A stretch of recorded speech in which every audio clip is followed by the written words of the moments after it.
Selamat datang dan salam hangat. Semoga kalian semua sehat-sehat selalu.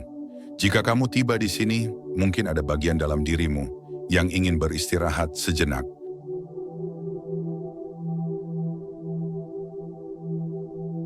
Ada pertanyaan yang tidak muncul dari pikiran, melainkan dari keheningan. Ia tidak datang ketika kita sibuk berbicara, tetapi justru saat hati mulai sunyi. Pertanyaan itu bukan tentang pekerjaan, bukan tentang masa depan, bahkan bukan tentang kebahagiaan dunia. Ia muncul ketika seseorang merasa hidup, namun seperti belum sepenuhnya hadir. Seolah ada bagian dari dirinya yang berjalan di alam ini, tetapi tidak benar-benar dikenal oleh semesta. Manusia hidup dengan banyak nama. Nama yang diberikan sejak lahir, nama yang dipanggil oleh orang lain, nama yang melekat pada peran dan status. Namun semakin dewasa seseorang, seringkali muncul rasa ganjil, bahwa semua nama itu seperti hanya menyentuh permukaan. Di balik identitas duniawi, ada sesuatu yang lebih halus, lebih dalam, dan lebih tua dari usia tubuh.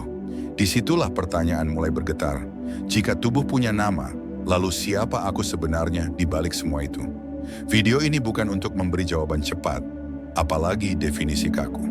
Ini adalah perjalanan pelan, sebuah penelusuran kesadaran. Kita akan bergerak bertahap dari kebatinan, menuju jiwa, lalu ruh, hingga akhirnya menyentuh sumber yang melampaui nama. Bukan untuk menambah pengetahuan, tetapi untuk membuka ruang ingatan terdalam tentang siapa diri ini, sebelum dunia memberinya sebutan apapun. Dalam kebatinan, saat nama bukan sekadar panggilan. Dalam kebatinan, nama tidak pernah dipahami sebagai sekadar rangkaian huruf. Nama adalah getaran halus, sebuah tanda pengenal yang bekerja di alam rasa, bukan di logika. Karena itu, kebatinan tidak bertanya apa nama seseorang, melainkan bagaimana kehadirannya dirasakan. Dua orang bisa memiliki nama yang sama, tetapi getaran batinnya tidak pernah identik. Disinilah kebatinan mulai membedakan antara panggilan dunia dan pengenalan semesta. Ketika seseorang dipanggil namanya, yang bereaksi pertama kali bukan ruh, melainkan kesadaran permukaan. Tubuh menoleh, pikiran menjawab, ego merespons, namun kebatinan mengajarkan bahwa ada lapisan diri yang tidak bergerak oleh panggilan apapun. Ia tidak terusik oleh suara, tidak berubah oleh sebutan. Lapisan inilah yang mulai memberi petunjuk bahwa tidak semua yang ada dalam diri manusia bisa disentuh oleh nama. Kebatinan melihat manusia sebagai simpul energi di tengah semesta. Setiap simpul memiliki irama, frekuensi, dan kedalaman tertentu. Nama dunia hanya berfungsi sebagai penanda sosial agar manusia saling mengenali. Tetapi semesta tidak bekerja dengan cara itu. Alam mengenali manusia bukan dari siapa yang ia sebut dirinya, melainkan dari bagaimana ia selaras atau tidak selaras dengan hukum-hukum yang halus. Di titik ini, kebatinan mulai menggeser pertanyaan. Bukan lagi, apa nama ruh manusia, melainkan bagaimana ruh itu hadir di alam, karena kehadiran adalah bahasa pertama semesta. Sebelum ada kata, sebelum ada suara, yang ada hanyalah rasa hadir atau tidak hadir. Dan ruh manusia, ketika masih murni, hadir tanpa perlu memperkenalkan diri. Maka dari sudut pandang kebatinan, semakin seseorang terikat pada nama dan identitas, semakin jauh ia dari pusat kehadirannya. Sebaliknya, semakin ia hening, semakin ia tidak membutuhkan pengakuan, semakin jelas getaran dirinya dikenali. Disinilah pintu menuju pemahaman yang lebih dalam mulai terbuka, bahwa mungkin apa yang kita cari tentang nama ruh tidak bisa ditemukan di kebatinan saja, tetapi harus dilanjutkan ke lapisan berikutnya, jiwa. Jiwa adalah identitas yang mencari dirinya sendiri. Jika kebatinan adalah ruang keheningan tempat getaran dikenali, maka jiwa adalah ruang pergerakan. Jiwa adalah bagian dari manusia yang merasakan, mengingat, terluka, berharap, dan bertanya. Disinilah kehidupan benar-benar dialami. Setiap kegembiraan dan kesedihan, setiap rasa kehilangan dan pencarian makna, semuanya tercatat di dalam jiwa. Karena itu jiwa sering merasa dirinya adalah pusat dari aku, padahal sesungguhnya ia hanyalah satu lapisan dalam perjalanan yang lebih luas. Jiwa memiliki identitas, tetapi identitas itu tidak tetap. Ia berubah seiring waktu, pengalaman, dan kesadaran. Seorang anak, seorang dewasa, dan seorang tua, semuanya memiliki jiwa yang sama, tetapi rasa dirinya berbeda. Jiwa belajar melalui benturan dengan dunia. Ia membentuk cerita tentang siapa dirinya, apa yang ia inginkan, dan apa yang ia takuti. Dari sinilah muncul perasaan, aku adalah ini, atau aku bukan itu, yang seringkali disangka sebagai kebenaran mutlak. Dalam pencarian spiritual, banyak manusia berhenti di tingkat jiwa. Mereka mulai mengenali luka batin, pola emosi, dan sejarah diri, lalu mengira telah menemukan inti keberadaan. Padahal jiwa masih berada dalam arus waktu. Ia bisa sembuh, tetapi juga bisa kembali terluka. Ia bisa tenang, tetapi juga bisa kembali gelisah. Semua ini menunjukkan bahwa jiwa, meskipun lebih halus dari tubuh, masih belum menyentuh sesuatu yang benar-benar abadi. Pertanyaan tentang nama ruh seringkali muncul dari kebingungan jiwa. Jiwa ingin pegangan, ingin kejelasan, ingin sebuah identitas yang tidak runtuh oleh perubahan. Namun setiap kali jiwa mencoba memberi nama pada sesuatu yang lebih dalam, ia selalu merasa kurang puas. Ada rasa bahwa jawaban itu hampir benar, tetapi tidak sepenuhnya menyentuh. Ini karena jiwa, dengan segala keindahannya, masih melihat dari dalam dirinya sendiri. Justru ketika jiwa mulai lelah mendefinisikan dirinya, ketika ia berhenti memaksa untuk tahu, disitulah ruang baru terbuka. Jiwa mulai menyadari bahwa ada sesuatu yang mengamatinya, sesuatu yang tetap diam bahkan ketika emosi bergerak. Kesadaran ini halus, hampir tak terasa, namun sangat nyata. Dan dari titik inilah perjalanan tidak lagi berhenti pada jiwa, melainkan perlahan mengarah ke lapisan yang lebih dalam, lebih sunyi, dan lebih dekat pada asal, ruh. Ruh, kehadiran yang tidak memerlukan nama. Ruh tidak datang seperti jiwa. Ia tidak membawa cerita, tidak menyimpan luka, dan tidak bergerak di dalam waktu. Ruh hadir sebagai kesadaran murni yang mengamati semua pergerakan tanpa terlibat di dalamnya. Ketika emosi naik dan turun, ruh tetap diam. Ketika pikiran sibuk memberi makna, ruh tetap jernih. Karena itu, ruh tidak pernah merasa perlu untuk memperkenalkan diri, sebab ia tidak berada dalam ruang interaksi seperti jiwa dan tubuh. Di alam semesta, segala sesuatu dikenali melalui sifat dasarnya. Api dikenal karena panasnya, air karena alirannya, dan cahaya karena terangnya. Ruh manusia pun demikian. Ia dikenali bukan oleh sebutan, melainkan oleh kualitas kehadirannya. Ketika seseorang benar-benar selaras, damai tanpa sebab, dan hadir tanpa dorongan ego, saat itulah ruhnya terlihat oleh alam, meskipun tidak ada satu kata pun yang diucapkan. Mencari nama ruh sama seperti mencoba memberi nama pada keheningan. Setiap upaya penamaan justru menciptakan jarak.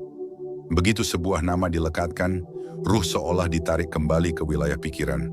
Padahal hakikat ruh berada sebelum pikiran itu sendiri. Ia adalah ruang tempat pikiran muncul dan menghilang. Di titik ini, pertanyaan tentang nama mulai kehilangan relevansinya, karena yang dicari ternyata tidak pernah membutuhkan identifikasi. Namun ini bukan berarti ruh tidak dikenal. Justru sebaliknya, ruh adalah bagian yang paling dikenal oleh semesta. Ia dikenal tanpa perlu diperiksa, tanpa perlu diuji, tanpa perlu ditanya. Hubungan antara ruh dan alam bersifat langsung, seperti resonansi. Ketika getaran sejalan, pengenalan terjadi dengan sendirinya. Tidak ada proses, tidak ada perantara, tidak ada syarat. Saat seseorang mulai menyentuh kesadaran ruh, ia merasakan sesuatu yang berbeda dari ketenangan jiwa. Ini bukan ketenangan karena masalah mereda, melainkan ketenangan karena tidak lagi melekat pada masalah. Disinilah manusia mulai menyadari bahwa identitas terdalamnya tidak pernah bergantung pada nama, peran, atau kisah hidup. Dan dari kesadaran inilah, secara alami, muncul pertanyaan yang lebih dalam lagi. Bukan tentang ruh, melainkan tentang asal dari ruh itu sendiri.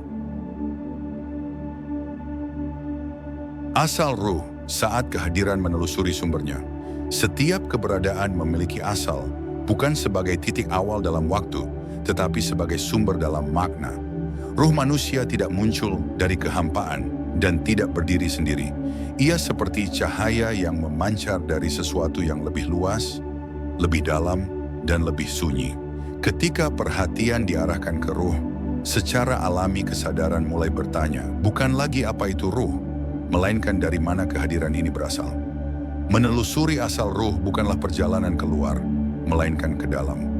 Tidak ada jarak yang ditempuh, tidak ada ruang yang dilalui. Yang terjadi hanyalah penghalusan kesadaran. Lapisan demi lapisan kelekatan mulai luruh, hingga yang tersisa hanyalah rasa hadir itu sendiri. Di titik ini, ruh tidak lagi dirasakan sebagai milikku, tetapi sebagai bagian dari sesuatu yang jauh lebih luas daripada diri personal. Semakin dalam seseorang menyadari asal ruh, semakin kabur batas antara diri dan semesta. Bukan karena diri menghilang, tetapi karena pengertian tentang keterpisahan perlahan runtuh. Ruh tidak berdiri di hadapan alam, melainkan berada di dalam tarikan yang sama. Seperti gelombang yang menyadari bahwa ia tidak terpisah dari lautan, kesadaran ini membawa rasa menyatu tanpa kehilangan keunikan. Pada tahap ini, konsep tentang nama menjadi semakin tidak relevan. Bukan karena tidak penting, tetapi karena sudah tidak dibutuhkan. Asal ruh tidak dikenali dengan simbol, sebutan, atau gambaran. Ia dikenali melalui pengenalan langsung, tanpa perantara pikiran. Segala bahasa menjadi terlalu sempit untuk menjelaskannya, dan keheningan menjadi satu-satunya medium yang mendekati kebenaran. Kesadaran akan asal ruh tidak membawa kegembiraan yang meledak, juga tidak membawa kesedihan yang dalam. Ia membawa keteduhan, sebuah rasa pulang yang tidak dramatis, tetapi sangat pasti. Dan dari keteduhan inilah perlahan muncul pemahaman bahwa sumber asal ruh bukanlah sesuatu yang jauh atau asing, melainkan realitas terdalam yang selama ini hadir, menunggu untuk disadari sebagai yang maha menghadirkan. Sumber tanpa nama dan tanpa batas. Ketika kesadaran menelusuri asal ruh hingga ke titik terdalamnya, ia tidak menemukan sosok, bentuk, atau batas. Yang hadir adalah realitas yang melampaui segala definisi. Disinilah manusia mulai memahami bahwa apa yang disebut Tuhan bukanlah objek yang bisa ditunjuk, melainkan sumber dari segala yang menunjuk. Tuhan tidak berada di dalam ruang, karena ruang sendiri muncul di dalamnya. Ia tidak berada di dalam waktu, karena waktu bergerak di dalam kehadirannya. Bahasa manusia selalu mencoba memberi nama pada yang tak terkatakan, namun setiap nama, sehalus apapun, tetap membatasi. Nama menciptakan jarak antara yang menyebut dan yang disebut. Karena itu, dalam kedalaman spiritual, Tuhan dipahami bukan sebagai sesuatu yang perlu dinamai, melainkan sebagai sesuatu yang disadari. Kesadaran akan Tuhan tidak datang melalui keyakinan yang dipaksakan, tetapi melalui pengenalan langsung yang hening. Dalam pengalaman batin yang paling sunyi, tidak ada dialog antara manusia dan Tuhan. Yang ada hanyalah kehadiran. Tidak ada doa yang terucap, namun tidak ada jarak. Tidak ada permohonan, namun tidak ada kekurangan. Pada titik ini, hubungan dengan Tuhan bukan lagi hubungan dua entitas, melainkan kesadaran akan satu realitas yang sama, yang hadir dalam berbagai bentuk kehidupan. Pemahaman tentang Tuhan sebagai sumber tanpa nama mengubah cara manusia memandang dirinya. Ia tidak lagi merasa terpisah, kecil, atau sendirian di tengah semesta. Kehidupan tidak lagi dipandang sebagai ujian yang harus ditaklukkan, melainkan sebagai proses pengenalan yang lembut. Setiap pengalaman, baik yang menyenangkan maupun yang menyakitkan, menjadi jalan bagi kesadaran untuk semakin jernih.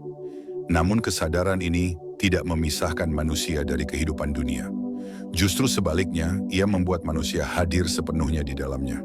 Kesadaran akan Tuhan tidak menjauhkan dari kemanusiaan, tetapi memperhalusnya. Dari sini, manusia mulai hidup bukan untuk mencari pengakuan, melainkan untuk menyalurkan kehadiran. Dan dari kehidupan yang hadir inilah, muncul pemahaman terakhir yang menutup lingkaran perjalanan ini, tentang manusia sebagai perantara antara semesta dan sumbernya. Titik temu antara semesta dan sumber. Setelah kesadaran menyentuh sumber, manusia tidak lagi dipahami hanya sebagai individu yang terpisah. Manusia menjadi ruang pertemuan, tempat semesta mengekspresikan dirinya, dan sumber menghadirkan kesadarannya. Tubuh menjadi wadah, jiwa menjadi pengolah pengalaman, dan ruh menjadi saksi yang menghubungkan keduanya.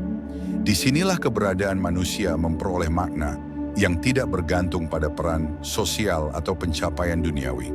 Sebagai titik temu, manusia membawa dua arah kesadaran sekaligus.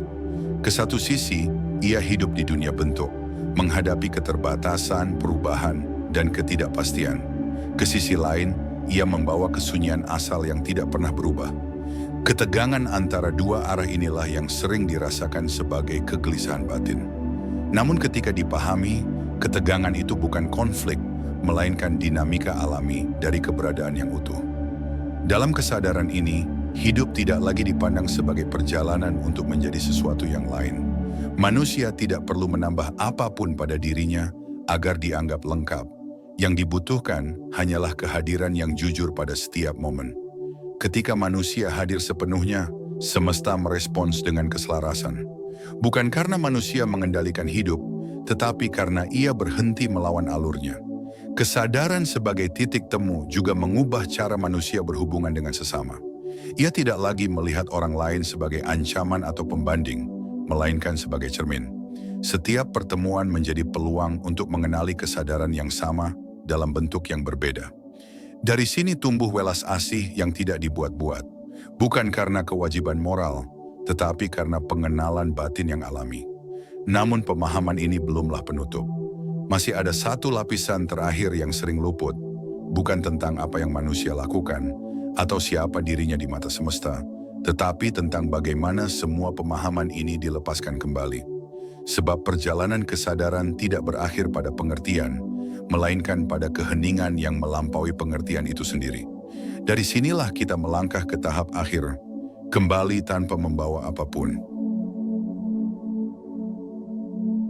Keheningan yang melampaui nama dan makna.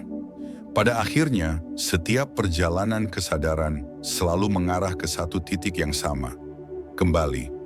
Bukan kembali ke tempat, bukan kembali ke masa lalu, melainkan kembali ke keadaan sebelum pencarian dimulai. Setelah melewati kebatinan, jiwa, ruh, dan kesadaran akan sumber, manusia menyadari bahwa tidak ada yang benar-benar harus dicapai. Semua yang dicari ternyata sudah hadir sejak awal, hanya tertutup oleh kebisingan pikiran dan kebutuhan untuk memberi makna. Di tahap ini, nama, baik nama diri, nama ruh, bahkan nama Tuhan, mulai larut dengan sendirinya. Bukan karena ditolak, tetapi karena tidak lagi diperlukan. Nama adalah alat untuk berinteraksi di dunia, bukan untuk mengenali hakikat. Ketika kesadaran telah jernih, pengenalan terjadi tanpa perantara. Yang ada hanyalah kehadiran yang mengetahui dirinya sendiri, tanpa perlu menjelaskan siapa ia. Kembali ke keheningan bukan berarti menarik diri dari kehidupan. Justru sebaliknya, keheningan ini memungkinkan manusia hidup dengan lebih utuh. Ia berbicara ketika perlu, diam ketika cukup, dan bertindak tanpa beban untuk membuktikan apapun. Kehidupan berjalan apa adanya, namun tidak lagi terasa kosong. Setiap momen menjadi utuh karena dijalani tanpa perlawanan batin. Dalam keheningan inilah rahasia tentang nama ruh manusia di alam semesta terungkap dengan cara yang tidak mengejutkan, namun sangat pasti. Bukan sebagai jawaban yang bisa diulang, tetapi sebagai pemahaman yang hanya bisa dialami. Ruh tidak memiliki nama yang dapat dipanggil, karena ia sendiri adalah panggilan itu. Ia adalah kehadiran yang selalu merespons ketika manusia benar-benar hadir. Maka perjalanan ini berakhir bukan dengan kesimpulan, melainkan dengan pelepasan. Tidak ada lagi yang perlu dikejar, tidak ada lagi yang perlu didefinisikan. Yang tersisa hanyalah kesadaran sederhana, bahwa hidup dalam kehadirannya yang paling jujur sudah cukup. Dan di dalam kecukupan itulah manusia, ruh, semesta, dan sumber kembali menyatu tanpa batas. Jika setelah sampai di sini kamu merasa lebih hening, itu bukan karena kamu kehilangan sesuatu. Itu karena kamu sedang melepaskan beban yang tidak perlu dibawa. Tidak semua pemahaman harus diingat sebagai konsep. Ada yang cukup dibiarkan tinggal sebagai rasa. Biarkan kata-kata ini berlalu seperti napas. Tidak perlu disimpan, tidak perlu dipertahankan. Jika ada yang benar-benar milikmu, ia akan tetap tinggal tanpa usaha. Dan jika tidak, ia akan pergi tanpa meninggalkan kekosongan. Terima kasih telah berjalan pelan, tanpa tergesa, menyusuri ruang batinmu sendiri. Di keheningan itulah perjalanan ini sebenarnya tidak pernah benar-benar berakhir. Ia hanya kembali ke asalnya.